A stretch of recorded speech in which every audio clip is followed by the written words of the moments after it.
తెలంగాణలో అసెంబ్లీ సమావేశాలు మొదలయ్యాయి. మొదటి సమావేశంలో ప్రతిపక్షం నుండి ఎమ్మెల్యే కేటీఆర్ మాట్లాడుతూ, ప్రధాన ప్రతిపక్షంలో ఉన్న బీఆర్ఎస్ పార్టీ సభ్యులు మాట్లాడేందుకు ఛాన్స్ ఇవ్వాలని స్పీకర్‌ని కోరారు. ఈ సందర్భంగా ఆయన మాట్లాడుతూ, నిన్న జరిగిన గవర్నర్ ప్రసంగంలో అన్ని అసత్యాలు, అభూత కల్పనలు, తప్పుడు తడకని తీవ్రంగా ఖండించారు.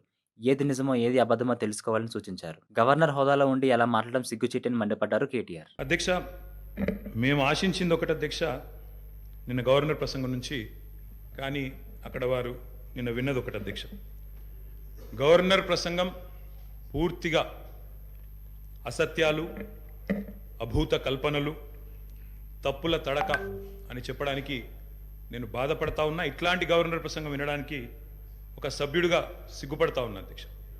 ఎందుకంటే ఇంత దారుణమైన అపసవ్యపు ప్రసంగం ఇదివరకు రాష్ట్ర శాసనసభ చరిత్రలో రెండు కూడా విని ఉండవు అధ్యక్ష.